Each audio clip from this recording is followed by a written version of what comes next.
Driver জানে না মালিক জামাত করে, মালিক জানে না ড্রাইভার জামাত করে। এক অদ্ভুত গুপ্ত রাজনীতি তাদের। তারা কোথায় কোথায় লুকায় থাকে, কোথায় কোথায় তারা ইনভলভ হয় আল্লাহ মালুম। আপনার মন চাইলো আপনি করলেন লীগ, আপনার মন চাইলো আপনি করলেন শিবির, আপনার মন চাইলো আপনি বৈষম্য বিরোধী, আপনি এনসিপি। নাহিদ ইসলাম যখন ঘোষণা দিলেন যে আওয়ামী লীগের যারা ফৌজদারি মামলার আসামি না তাদেরকে পুনর্বাসন করা যাবে বা তারা এনসিপির মেম্বার হইতে পারবে, তখন থেকেই দেখলাম কেমন করে যেন সারা বাংলাদেশের সিনারিওটা চেঞ্জ হয়ে গেল। 72 ঘন্টা ময়েশ্চার লোক সমৃদ্ধ লিলি বডি ওয়াশ, শিয়া বাটারের গুডনেস স্কিন রিপেয়ার করে রাখে সফট ও গ্লোয়িং। মনে হইল যে ফ্যাসিস্ট লীগের যারা দোসর এরা একটু হালে পানি পাইলো, এরকম মনে হয়েছে আমাদের কাছে। আপনি দেখবেন যে গতদিন যারা হামলাকারী এদের মধ্যে অনেকে অতীতে আওয়ামী লীগ করা বা নিষিদ্ধ ছাত্রলীগ করা এরকমও লোকজন আছে গতদিন যারা হামলা করেছে।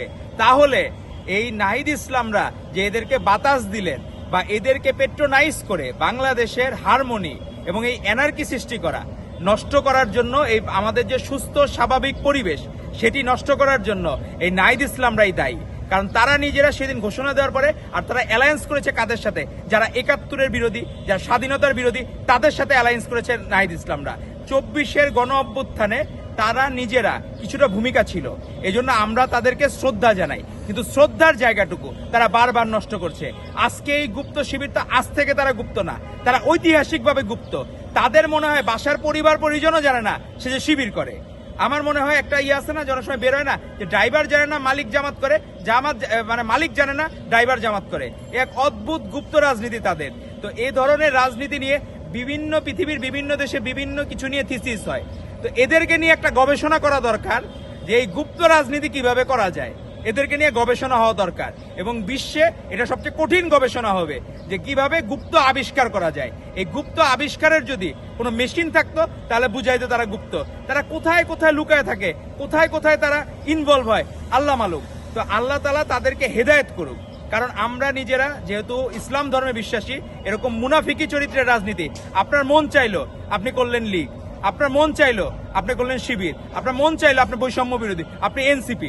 আবার দেখলাম অনেকে হাসি ঠাট্টার মধ্যেও এনসিপি আর জামাত এখন যে চোরে চোরে মাস্তুতো ভাই হয় না, তারা এরকম মাস্তুতো ভাই হয়ে গেছে। তো তাদের এই প্যাটার্নটা, রাজনৈতিক প্যাটার্নটা, যে শিবির গতকাল ওয়াসিম আকরামের সাথে যে সহযোদ্ধা ছিল সেই রকম একজন ছাত্র নেতাকে তারা নিজেরা পায়ের রক কেটে দিয়েছে। তো এইটা বাংলাদেশের জন্য অত্যন্ত লজ্জাজনক।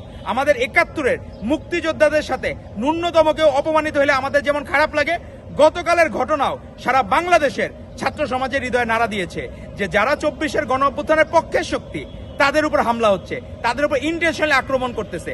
তো যারা এইরকম কাজ করতেছে ন্যাক্কারজনক, তাদেরকে সমাজের সাধারণ মানুষই প্রতিহত করবে। এবং সাধারণ শিক্ষার্থীরা কোনোভাবে এই রাজনীতি চায় না।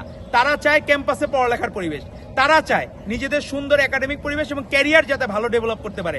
তারা চিন্তা করতেছে গভর্নমেন্ট যেখানে ১০ লাখ টাকা পর্যন্ত লোন দিবে যারা বিদেশে যাবে, সেখানে মানুষজন ক্যারিয়ার উজ্জ্বল করবে।